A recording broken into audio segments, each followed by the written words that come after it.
بسم اللہ الرحمن الرحیم۔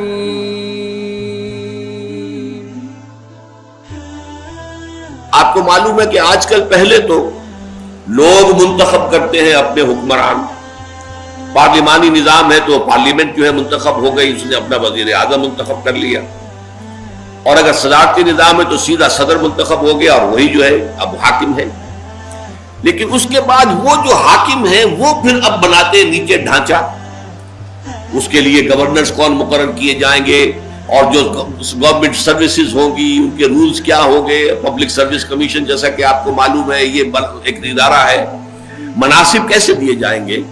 ان دونوں کو کور کرنے کے لیے دیکھیے ایک جامع الفاظ آئے ہیں، ان اللہ یامرکم ان تؤدوا الامانات الی اہلہا۔ یقیناً اللہ ہے مسلمانوں تمہیں حکم دیتا ہے کہ امانتیں ان کے اہل لوگوں کی سپرد کرو۔ اب یہ ٹو سائیڈڈ سمجھیے، ایک طرف یہ کہ تمہارے ہاتھ میں اگر مشورہ دینے کا اختیار ہے کہ کس کو تم بنانا چاہتے ہو اولو الامر، کس کو بنانا چاہتے ہو اپنا حاکم، کس کے ہاتھ میں دینا چاہتے ہو زمام کار اپنی قوم کی، اپنے ملک کی، اس کے لیے اہلیت کو دیکھو، یہ نہ دیکھو تمہارا رشتہ دار کون ہے، یہ نہ دیکھو تمہاری برادری کا کون ہے، یہ نہ دیکھو کس سے تمہیں فائدہ پہنچ سکتا ہے معاذ اللہ، بلکہ یہ دیکھو یہ امانت ہے، بہت بڑی امانت ہے، بہت بڑی امانت ہے۔ اس امانت کو اہل کے حوالے کرو، جو اس کا اہل ہو۔ اس میں خلوص کے ساتھ تم سے غلطی ہو جائے تو اللہ معاف کر دے گا، یہ بھی اجتہاد ہوگا نا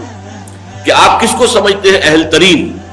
اس میں غلطی ہو سکتی ہے، یہ بھی ایک اجتہاد ہے جو ہر شخص کو اپنی ذاتی سطح پر کرنا ہوگا۔ اگر اس میں غلطی ہو جائے تو جیسا کہ اصول ہے مجتہد جو ہے وہ مخطی بھی ہو، اس سے غلطی بھی ہو جائے تو اسے اکیلا ثواب ضرور ملے گا، اور اگر مجتہد جو ہے وہ مصیب ہو، صحیح رائے تک پہنچ گیا تو دوہرا ثواب ملے گا۔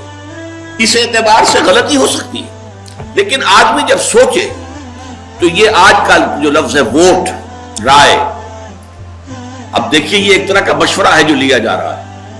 اور یہی لفظ حدیث میں آیا ہے المستشار مؤتمن، جس سے مشورہ لیا جاتا ہے اسے امین بنایا گیا، اس کے پاس ایک امانت ہے، وہ جو ووٹ دے رہا ہے ایک امانت دے رہا ہے وہ، لیکن ان تؤدوا الامانات الی اہلہا، جو اہل ہوں، بہترین ہوں، اس کے لیے باصلاحیت ہوں، دیانت دار ہوں، تم سمجھو کہ واقعتاً وہ لوگ جو ہے ملک اور قوم اور امت اور ملت کی خدمت کریں گے، ان کو۔ اور نمبر 2 یہی پروسیس آئے گا اب جسے آپ نے اوپر چن لیا ہے، وہ جو اپنے نائبین چنے گا، وہ جو اپنے گورنرز چنے گا، وہ جو وزراء چنے گا، یا یہ کہ اس کے بعد جو ایک نظام بنے گا پورا، اس لیے کہ یہ تو ایک لمبا چوڑا نظام ہوگا ایک ملک کا، اس میں جو انتظامیہ ہے، ایگزیکٹو ہے،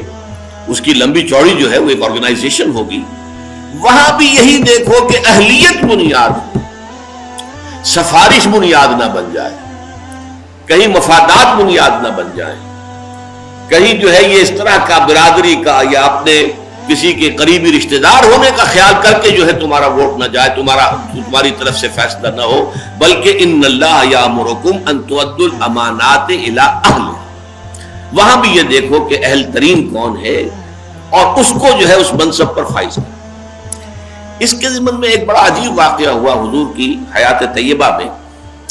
آپ کو معلوم ہے کہ فقراء صحابہ ان میں ایک بہت اہم نام ہے حضرت ابو ذر رضی اللہ تعالیٰ عنہ کا۔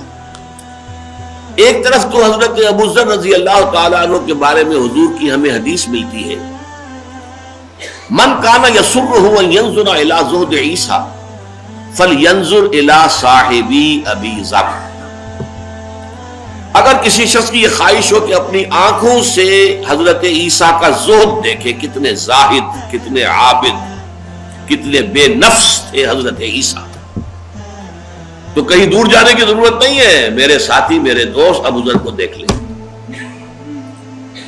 وہی ابو ذر ہے وہ حضور سے درخواست کرتے ہیں کہ حضور مجھے بھی کہیں والی بنا دیجئے۔ والی وہاں گورنر کہلاتا تھا، یہ والی کوفہ ہیں، یہ والی شام ہیں، یہ والی مصر ہیں، یہ والی یمن ہیں، عامل بھی انہیں کہا جاتا تھا، والی بھی۔